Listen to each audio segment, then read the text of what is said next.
नमस्कार दोस्तों, स्वागत है आपका हमारे YouTube चैनल जीके ट्रैकर पे। देखिए फ्रेंड्स, आज के वीडियो के अंदर हम बात करेंगे जो हमारी सीरीज़ थी उत्तराखंड जीके बुक वाइज, उसी सीरीज़ को आगे बढ़ाएंगे। और यहाँ पे जो हमारा चैप्टर चल रहा था, बहुत ही इंपॉर्टेंट चैप्टर है जिसका नाम था उत्तराखंड की भूमिका स्वतंत्रता संग्राम में। इस पोर्शन से बहुत सारे प्रश्न हमारे एग्जाम के अंदर पूछे जाते हैं। आज की वीडियो में भी बहुत अच्छे अच्छे क्वेश्चन को हम यहाँ पे कवर करेंगे एक्स्ट्रा फैक्ट के साथ। चलिए फ्रेंड्स, आज के वीडियो को शुरू करते हैं। ये हमारा 12वां पार्ट है इस सीरीज़ का। अगर आपने अभी तक प्रीवियस पार्ट नहीं देखे तो आप प्लेलिस्ट में जाके उनको देख सकते हैं। चलिए वीडियो शुरू करते हैं। पहला क्वेश्चन है आज का हमारा, पेशावर कांड से संबंधित बाजार कौन सा है। देखिए, पेशावर कांड से संबंधित जो बाजार है वो है किस्सा खानी बाजार। तो आपको डिटेल में भी याद रखना है, अगर पर्टिकुलर नाम पूछ लेगा पर्टिकुलर जगह का तो आपको याद रखना है किस्सा खानी बाजार में पेशावर की घटना हुई थी। ठीक है, अब पेशावर कांड से जुड़े हुए जितने भी प्रश्न हैं वो आपके सारे यहाँ पे अभी कवर हो जाएंगे। देखिए, आंदोलनकर्ता कौन थे, तो उस समय जो आंदोलन वहाँ पे चल रहा था उसका नेतृत्व कर रहे थे खान अब्दुल गफ्फार खान। ठीक है, इनको सीमांत गांधी भी कहा जाता है, ये भी पूछा जाता है। घटना कब हुई थी ये, तो पेशावर कांड की घटना 23 अप्रैल 1930 को हुई थी। संबंधित गढ़वाल राइफल्स कौन सी है, तो संबंधित गढ़वाल राइफल्स थी 2/18। पूछा जाता है कि जो चंद सिंह गढ़वाली थे ये कौन सी गढ़वाल रेजिमेंट से थे, गढ़वाल राइफल्स थे ये 2/18 से थे। ठीक है, एक और चीज़, नायक कौन थे, बहुत बार पूछा गया है। पेशावर कांड के नायक चंद सिंह गढ़वाली। ठीक है, इनके वकील कौन थे, जब इनको गिरफ्तार कर दिया गया था उसके बाद तो इनकी पैरवी किसने करी थी, बैरिस्टर मुकुंदी लाल ने। ठीक है, इनकी और जो इनके साथी सैनिक थे उन सभी की पैरवी किसने करी थी, बैरिस्टर मुकुंदी लाल ने।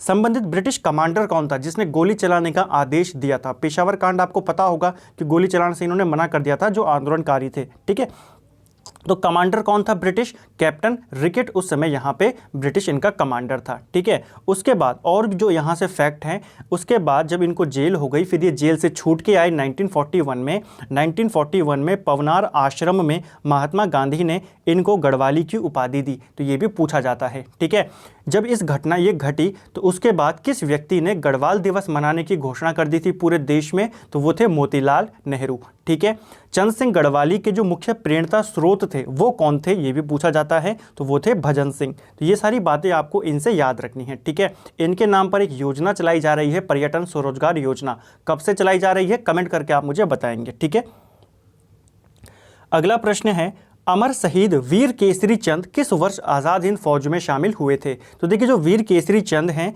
ये 1942 में आज़ाद हिंद फौज में शामिल हुए। 1945 में 3 फरवरी 1945 में इनको फांसी की सज़ा सुना दी गई। ठीक है, तो अगर पूछेगा सज़ा कब सुना, हालांकि अभी तक केवल यही पूछा जाता है कि इनको फांसी कब दी गई, तो आपको मेनली ये डेट याद रखनी है। 3 मई 1945 को दिल्ली जेल में इनको फांसी दे दी गई। लेकिन अगर बाई चांस अगर कभी पूछ ले कि सज़ा सुनाई कब गई, तो 3 फरवरी 1945 को। ठीक है, और भर्ती कब हुए थे ये आज़ाद हिंद फौज में, 1942 में। अगला प्रश्न है, दांडी यात्रा में गांधी जी के साथ शामिल उत्तराखंडी कौन थे। देखिए, जब महात्मा गांधी ने दांडी यात्रा निकाली थी 12 मार्च 1930 को, तो उनके साथ कुल 78 उनके अनुयायी थे, 78 लोग थे उनके साथ। उनमें 3 लोग उत्तराखंड के भी थे। कौन कौन थे, ज्योतिराव कांडपाल थे एक, भैरवदत्त जोशी और गोरखवीर खड़क बहादुर सिंह। तो ठीक है, ये तीनों लोग थे महात्मा गांधी के साथ, ये आपको याद रखना है। ठीक है, दांडी मार्च कब शुरू हुआ था, 12 मार्च 1930 में दांडी मार्च शुरू हुआ। 6 अप्रैल 1930 में गांधी जी ने वहां पे जाके नमक कानून तोड़ा और सभी ने अवज्ञा आंदोलन की वहां पे शुरुआत करी। ठीक है, ज्योतिराव कांडपाल कौन थे। देखिए, ज्योतिराव कांडपाल का जो निजी पेशा था ये एक अध्यापक थे। तो पूछा जा सकता है गांधी जी के साथ नमक सत्याग्रह में भाग लेने वाले ज्योतिराव कांडपाल का निजी पेशा क्या था, तो ये एक अध्यापक थे। इन्होंने धरसाना गुजरात के अंदर धरना दिया। यहाँ पे धरना देने वाले ये एकमात्र उत्तराखंडी व्यक्ति थे और ये जो धरना इन्होंने दिया था इसका नेतृत्व सरोजनी नायडू ने किया था। एक्स्ट्रा क्वेश्चन है, अगर ज़्यादा डिटेल में पूछा जाएगा तो बन सकता है, नहीं तो कांडपाल से यही 2 प्रश्न आपके बनते हैं। एक तो अध्यापक थे और एक गांधी जी के साथ इन्होंने हिस्सा लिया, और एक प्रश्न होगा ये वाला। ठीक है, लेकिन इसको भी आपको याद रखना है कि गुजरात में धरना किसने दिया था, तो कांडपाल ने ही दिया था सरोजनी नायडू के नेतृत्व में। देघाट में उद्योग मंदिर आश्रम की स्थापना किसने करी थी, मोस्ट इंपॉर्टेंट क्वेश्चन है जो ज्योतिराव कांडपाल से पूछा जाता है। तो देघाट जो कि अल्मोड़ा में आता है, यहाँ पर एक उद्योग मंदिर आश्रम, इसकी स्थापना कराई ज्योतिराव कांडपाल ने, यह आपको याद रखना है। ठीक है, चनौदा में गांधी आश्रम की स्थापना किसने करी? रिपीटेड क्वेश्चन है, बहुत आसान क्वेश्चन है, कई बार आप इसको कर भी चुके हैं। चनौदा ये भी सोमेश्वर के नज़दीक है, अल्मोड़ा में ही ये स्थित है और यहाँ पर गांधी आश्रम खोला था शांतिलाल त्रिवेदी ने, ठीक है, 1937 में। दोनों याद रखना है, किसने खोला था, कब खोला था।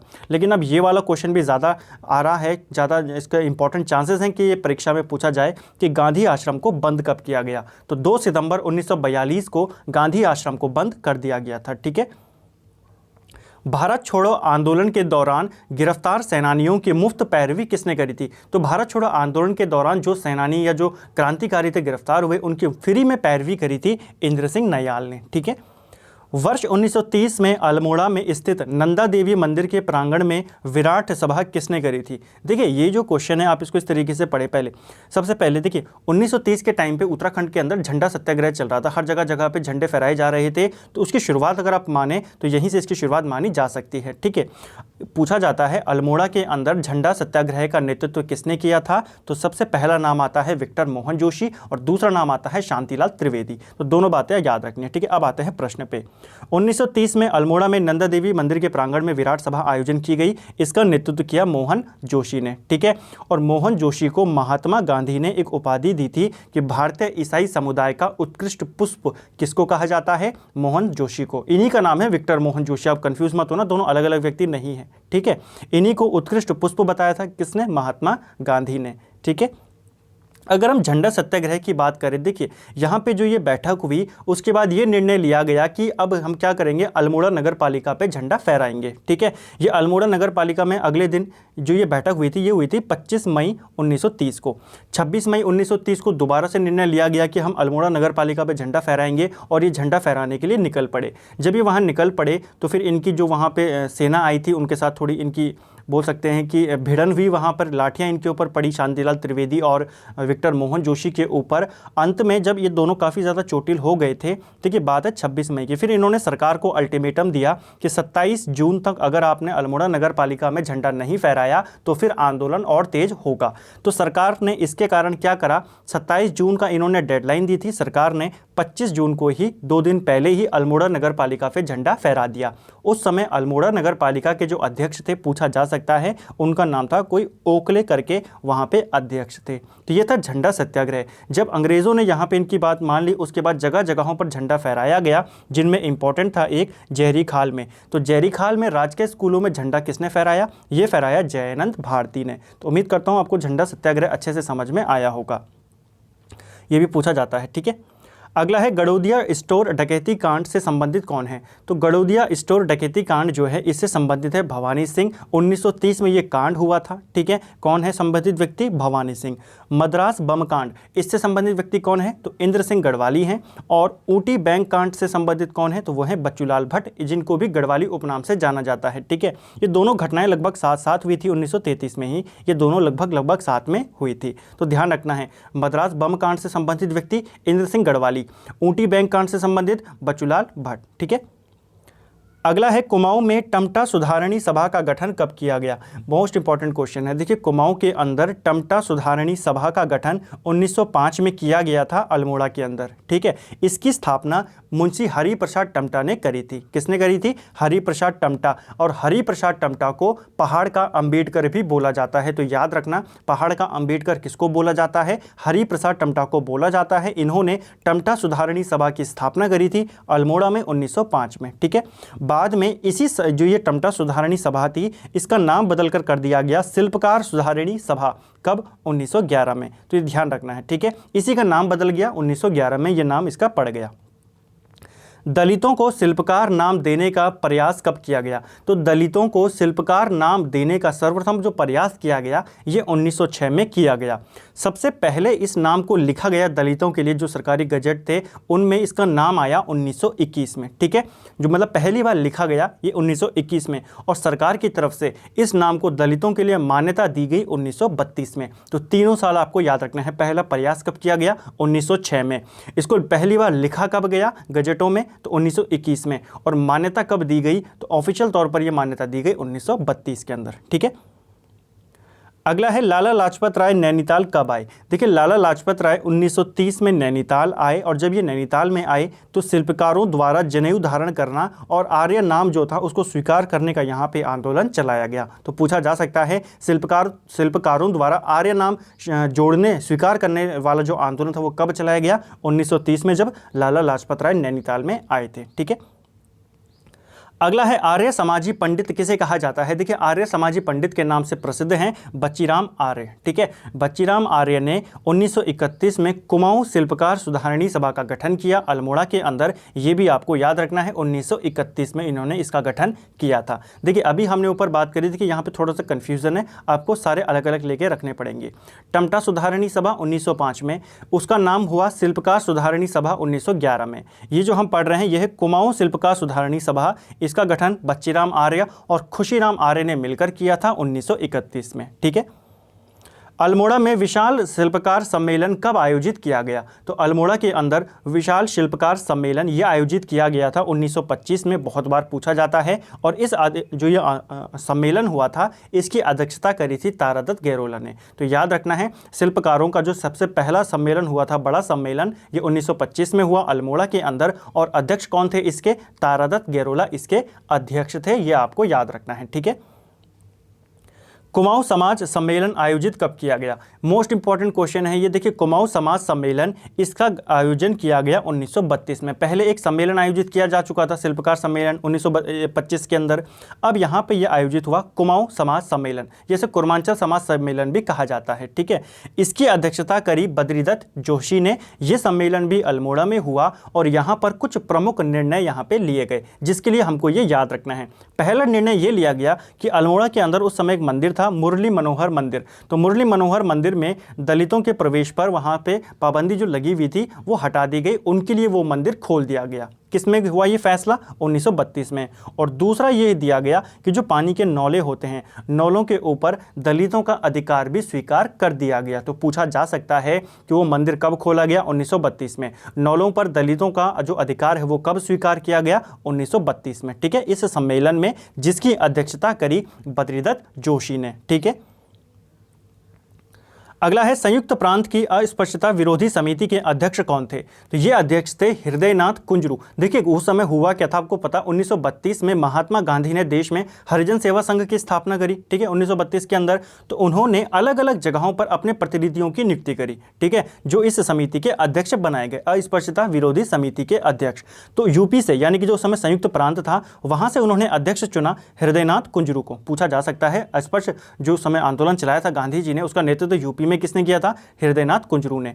फिर इन्होंने गढ़वाल से मुकुंदी लाल को इसका अध्यक्ष नियुक्त करा। जो गढ़वाल अस्पृश्यता विरोधी समिति बनी 1932 के अंदर ही, उसका जो अध्यक्ष बनाया इन्होंने किसने किया, मुकुंदी लाल को। और कुमाऊं में इसका नेतृत्व कौन कर रहे थे, कुमाऊं में नेतृत्व कर रहे थे इंद्र सिंह नयाल। तो ये सारी बातें आपको याद रखनी है, पूरे बैकग्राउंड के साथ मैंने आपको ये बताया। ठीक है, चलें अगला है 1935 में श्रीनगर में आयोजित दलित सभा की अध्यक्षता किसने करी थी। तो देखिए दलित सभा का भी एक गठन किया गया, एक आयोजन किया गया यहाँ पर सभा का, और ये हुई श्रीनगर में 1935 में। ये गढ़वाल के अंदर हुई और इसके अध्यक्ष थे C.H. चौफिन, इसके अध्यक्ष थे। और यहाँ से केवल एक प्रश्न बनता है कि इसी में शिल्पकार सभा का गठन किया गया। तो कई बार पूछा जाता है शिल्पकार सभा कब बनाई गई, ये बनाई गई 1935 में। ठीक है, कौन से अधिवेशन में बनाई गई, कौन से सम्मेलन में, तो दलित सभा का एक गठन किया गया था श्रीनगर के अंदर 1935 में, जहां पे शिल्पकार सभा का गठन किया गया। तो ये आपको याद रखना है। अब एक बार मैं आपको सारी जो ये शिल्पकार सभाएं बनी है इनके बारे में थोड़ा सा डिटेल में,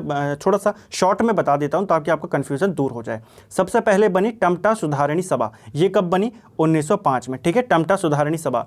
1911 में इसका नाम क्या कर दिया गया, शिल्पकार सुधारणी सभा। ठीक है, 1931 में बनी कुमाऊं शिल्पकार सुधारणी सभा। ठीक है, आगे नाम जुड़ गया कुमाऊं, तो कुमाऊं शिल्पकार सुधारणी सभा ये बनी 31 में, और सिर्फ शिल्पकार सभा ये बनी 1935 में। ठीक है, आई होप आपका क्लियर हुआ होगा।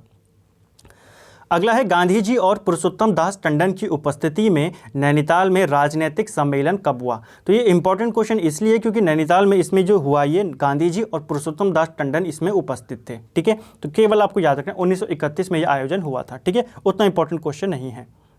गणदेश समाचार पत्र के संपादक कौन थे? देखिए, गणदेश समाचार पत्र ये कोटद्वार से प्रकाशित होता था और इसके संपादक थे कृपाराम मिश्र, जिन्हें मनहर के नाम से भी जाना जाता है। ठीक है, तो कृपाराम मिश्र मनहर किस समाचार पत्र के संपादक थे? ये गणदेश जो समाचार पत्र है उसके संपादक थे। ये आता था कोटद्वार से। कब से शुरू हुआ? 1928 से। ठीक है। लैंसडाउन में अमन सभा की स्थापना कब की गई? लैंसडाउन के अंदर अमन सभा की स्थापना नवंबर 1930 में की गई थी। देखिए, इसका गठन क्यों किया गया था आपको पता है? 1930 में, अभी हमने ऊपर पढ़ा, 23 अप्रैल 1930 को पेशावर कांड हुआ, गढ़वाल राइफल्स उससे संबंधित थी और लैंसडाउन जो है ये गढ़वाल राइफल्स का क्या है? हेडक्वार्टर है। तो यहाँ पर जो आंदोलन है, राष्ट्रवादी आंदोलन, क्योंकि उन सैनिकों को सजा सुना दी गई थी, तो यहाँ पर वो आंदोलन ज़्यादा ना फैले उसके लिए एक अमन सभा का यहाँ पे गठन किया गया था। इसका उद्देश्य क्या था? लैंसडाउन छावनी को राष्ट्रवादी आंदोलन से बचाना। इसके लिए एक सभा का गठन किया गया जो थी अमन सभा 1930 में। ठीक है। पौड़ी में मेलकम हेली गो बैक के नारे किसने लगाए? तो पौड़ी में मेलकम हेली गो बैक के नारे जो लगाए, ये लगाए जयनंद भारती ने 6 सितंबर 1932 को। ठीक है। इसके लिए फिर इनको कैद किया गया, काफ़ी ज़्यादा इनको सजाएं यहाँ पर दी गई थी। राज्य में भारत छोड़ो आंदोलन कहाँ से शुरू हुआ था? राज्य के अंदर भारत छोड़ो आंदोलन ये शुरू हुआ था अल्मोड़ा से। अगर ऐसा प्रश्न बने कि राज्य में सर्वप्रथम भारत छोड़ो आंदोलन का प्रभाव कहाँ देखने को मिला था, तो अल्मोड़ा में ही देखने को मिला था। ठीक है। उस समय कुमाऊं कमिश्नर कौन थे? तो उस समय जो कुमाऊं का कमिश्नर था वो था एक्टन। तो ये पूछा जाता है भारत छोड़ो आंदोलन के दौरान कुमाऊं का कमिश्नर कौन था? तो यहाँ पे एक्टन था। ठीक है। देघाट गोलीकांड कब हुआ? देखिए, भारत छोड़ो आंदोलन अगस्त 1942 में शुरू हुआ था। उसके बाद जगह जगहों पर प्रदर्शन होने लगे और फिर पुलिस और जो आंदोलनकारी थे उनमें झड़पें भी होने लगी। इसी में आई 3 प्रमुख घटनाएं जिनको हम यहाँ पर पढ़ेंगे। एक पढ़ेंगे हम देघाट गोलीकांड, एक पढ़ेंगे सालम कांड और एक पढ़ेंगे सल्ट गोलीकांड। ठीक है। चलिए, देघाट गोलीकांड की बात करें तो ये होता है 18 अगस्त 1942 में। तो डेट सही आपको याद रखना है। देघाट गोलीकांड कब हुआ? देघाट आता है अल्मोड़ा के अंदर। ठीक है। ये कब हुआ था? ये हुआ था 18 अगस्त 1942 में। शहीद कौन कौन हुए इसमें? हीरामणि और हरिकृष्ण नामक 2 व्यक्ति थे जो इसके अंदर शहीद हो गए थे। तो पूछा जाता है हीरामणि नामक व्यक्ति या हीरामणि जो थे ये कौन से कांड में शहीद हुए? तो ये देघाट गोलीकांड में शहीद हुए 18 अगस्त 1942 को। अगला है सालम कांड। सालम कांड की बात करें तो यह 25 अगस्त 1942 को हुआ था। देखिए, डेट भी याद रखनी है। 18 को हुआ देघाट, 25 को होगा सालम और फिर अगले महीने 5 सितंबर को होगा सल्ट गोलीकांड। ठीक है। तो 25 अगस्त को हुआ सालम गोलीकांड जिसमें टीका सिंह और नरसिंह धानक 2 ये व्यक्ति थे जो कि शहीद इसमें हो गए थे। ठीक है, सालम गोलीकांड में। ये आपको याद रखना है। सालम की क्रांति का प्रेरणता किसे कहा जाता है? तो ये सालम के अंदर जो क्रांति हुई इसका प्रेरणता कहा जाता है राम सिंह आज़ाद को। ये आपको याद रखना है। ठीक है। सालम की क्रांति का प्रेरणता किसको कहा जाता है? राम सिंह आज़ाद को। इनको गिरफ्तार किया गया बद्रीनाथ से। ये उस समय पहले वहाँ से फरार हो गए थे 1942 में, बाकी बाद में इनको बद्रीनाथ से इन्होंने अपनी गिरफ्तारी दी। कहा जाता है कि स्वयं गिरफ्तार हुए थे। इनके वकील बने थे गोपाल स्वरूप पाठक। तो पूछा जा सकता है राम सिंह आज़ाद जिनको सालम की क्रांति का प्रेरणता माना जाता है, इनको गिरफ्तार कहाँ से किया गया था? तो इनको गिरफ्तार किया गया था बद्रीनाथ से और इनके वकील कौन थे? गोपाल स्वरूप पाठक। गोपाल स्वरूप पाठक इंपॉर्टेंट इसीलिए हैं क्योंकि बाद में यही व्यक्ति भारत के उपराष्ट्रपति बनते हैं। ठीक है। और इनकी सिफारिश किसने करी थी? तो इंद्र सिंह नयाल ने गोपाल स्वरूप पाठक से सिफारिश करी थी, अपील करी थी कि आप इनका केस लड़ें। ठीक है। सालम कर देना इसको। ठीक है। सालम में राजनीतिक चेतना के जनक माने जाते हैं। तो सालम के अंदर राजनीतिक चेतना का जनक माना जाता है या राजनीतिक प्रेरणता के जनक माने जाते हैं राम सिंह धोनी। ठीक है। तो ये भी आपको याद रखना है। अलग अलग है, दोनों बातें आपको याद रखनी है। सालम की क्रांति का जनक पूछेगा या क्रांति का प्रेरणता पूछेगा तो राम सिंह आज़ाद। अगर पूछेगा राजनीतिक चेतना का तो वो होंगे राम सिंह धोनी। ठीक है। सालम के भगत सिंह या सालम का शेर या सालम का सुभाष चंद्र किसको कहा जाता है? ये प्रताप सिंह बोरा को कहा जाता है। ये सारी बातें आपको याद रखनी है। ठीक है। सालम का भगत सिंह किसको कहा जाता है? प्रताप सिंह बोरा। सालम का शेर किसको कहा जाता है? प्रताप सिंह बोरा। ये सालम का सुभाष किसको कहा जाता है? वो भी इन्हीं को कहा जाता है। ठीक है। सालम की क्रांति में मूक सहयोग दिया था। सालम की क्रांति में जो मूक सहयोग दिया था 2 महिलाओं का नाम काफ़ी प्रसिद्ध है, जानकी बिष्ट और तारा देवी। तो पूछा जा सकता है जानकी बिष्ट और तारा देवी का संबंध किस घटना से है? तो सालम क्रांति से इनका संबंध है। ठीक है। सल्ट गोलीकांड कब हुआ था? देखिए सल्ट गोलीकांड ये काफ़ी इंपॉर्टेंट है। ये हुआ 5 सितंबर 1942 को। गोली चलाने का आदेश दिया था वो उस समय यहाँ का जो एसडीएम था जॉनसन, उसने यहाँ पे गोली चलाने का आदेश दिया था। तो पूछा जाता है सल्ट गोलीकांड में गोली चलाने का आदेश किसने दिया था? तो ये दिया था जॉनसन ने। ठीक है, इसमें कौन कौन शहीद हो गए थे? तो देखिए 2 भाई थे इसमें, गंगाराम और खीमादेव। ये तो उसी समय शहीद हो गए थे। बाद में चूड़ामणि और बहादुर सिंह भी इसके अंदर शहीद हो गए थे। इस घटना को महात्मा गांधी ने कुमाऊं का बारदोली कहकर इसको संबोधित किया था। तो पूछा जाता है कुमाऊं का बारदोली किसको कहा जाता है? सल्ट गोलीकांड को या सल्ट की घटना को कहा जाता है। ठीक है, तो कुमाऊं का बारदोली सल्ट को कहा जाता है, गढ़वाल का बारदोली गुजरू को कहा जाता है, और अगर पूछेगा उत्तराखंड का बारदोली तो वो भी सल्ट को कहा जाता है। ठीक है, कंफ्यूज नहीं होना इसमें भी। भक्त दर्शन की गिरफ्तारी के बाद कर्मभूमि पत्र का संपादन किसने किया था? देखिए भक्त दर्शन कर्मभूमि पत्र जो आता था लैंसीडाउन से 1939 में शुरू हुआ था, इनको भी भारत छोड़ो आंदोलन के दौरान गिरफ्तार कर दिया गया। ठीक है, 1942 में। इसके बाद जो कर्मभूमि पत्र था उसका संपादन किया ललिता प्रसाद नैथानी ने। हालांकि ये भी ज़्यादा दिन नहीं कर पाए और बाद में इनको भी गिरफ्तार कर दिया गया था। शांतिलाल त्रिवेदी ने किसे मातृभूमि के सत्यनिष्ठ सेवक की संज्ञा दी थी? तो शांतिलाल त्रिवेदी ने मातृभूमि के सत्यनिष्ठ सेवक की संज्ञा दी थी मोहनलाल शाह को। ठीक है, अंतिम प्रश्न है भारत छोड़ो आंदोलन के दौरान भूमिगत रेडियो स्टेशन का संचालन किसने किया था? तो भारत छोड़ो आंदोलन के दौरान भूमिगत रेडियो स्टेशन का जो संचालन किया था ये मदन मोहन उपाध्याय ने किया था, और इन्होंने ही क्रांतिवीर नाम से पैम्पलेट भी इन्होंने वहाँ पे बंटवाए थे। ठीक है, तो क्रांतिवीर नामक जो पैम्पलेट थे वो किसने छपवाए थे या किसने बंटवाए थे? मदन मोहन उपाध्याय ने ही करवाए थे, और इन्होंने ही भारत छोड़ो आंदोलन के दौरान भूमिगत रेडियो स्टेशन का संचालन किया था। मोस्ट इंपॉर्टेंट क्वेश्चन है, पेपर में पूछा जा सकता है। एक क्वेश्चन मैंने आपको शुरू में पूछा कि गढ़वाली जी के नाम से जो योजना चल रही है पर्यटन स्वरोजगार योजना, वो कब शुरू की गई। एक क्वेश्चन आपने मुझे और बताना है कि उनके ऊपर डाक टिकट कब जारी किया गया। ठीक है, तो ये क्वेश्चन भी आप मुझे कमेंट करके बताएंगे। ठीक है, तो फ्रेंड्स ये था हमारा उत्तराखंड जो हमारी सीरीज चल रही है जीके बुक वाइज, वहाँ से हमने इन क्वेश्चंस को कवर किया। स्वतंत्रता से रिलेटेड जो योगदान है उत्तराखंड का उसमें, उसके वहाँ से कौन कौन से क्वेश्चन बनते हैं वो सब हमने यहाँ पर देखे। बहुत इंपॉर्टेंट क्वेश्चन हमने यहाँ पर देखे। तो उम्मीद करता हूँ आपको वीडियो पसंद आया होगा। अभी चैप्टर खत्म नहीं हुआ है, अभी आगे और चैप्टर है, इसके अंदर भी हमें पत्रकारिता के बारे में पढ़ना है जो हम अगले वीडियो में पढ़ेंगे। तो उम्मीद करता हूँ आपको वीडियो पसंद आया होगा। वीडियो अगर आपको अच्छा लगता है, क्वेश्चन अगर आपको अच्छे लगते हैं, जो एक्सप्लेनेशन मैंने आपको साथ में दी अगर उसको आपको अच्छा लगता है तो वीडियो को लाइक ज़रूर करें और शेयर अपने दोस्तों के साथ ज़रूर करें, क्योंकि देखिए अभी एग्ज़ाम का टाइम नज़दीक है और आपको कम टाइम पे बिल्कुल जो बोलते हैं कि छोटे छोटे नोट्स के साथ, पूरी कहानी के साथ मैं आपको बता रहा हूँ। आपको पूरी बुक पढ़ने की ज़रूरत नहीं है। ऐसा भी नहीं है कि पूरी 45 मिनट की वीडियो है और आपको उसमें मैंने एक टॉपिक कवर कराया हो। आप देखें 20 से 25 मिनट की वीडियो में आपके कितने सारे क्वेश्चन यहाँ पे कवर हुए हैं और सभी इंपॉर्टेंट क्वेश्चन यहाँ पे कवर हुए हैं। तो उम्मीद करता हूँ आपको वीडियो पसंद आया होगा। वीडियो को आप जरूर शेयर करेंगे, लाइक करेंगे और फेसबुक पे हमारे पेज को फॉलो करेंगे। Thank you friends.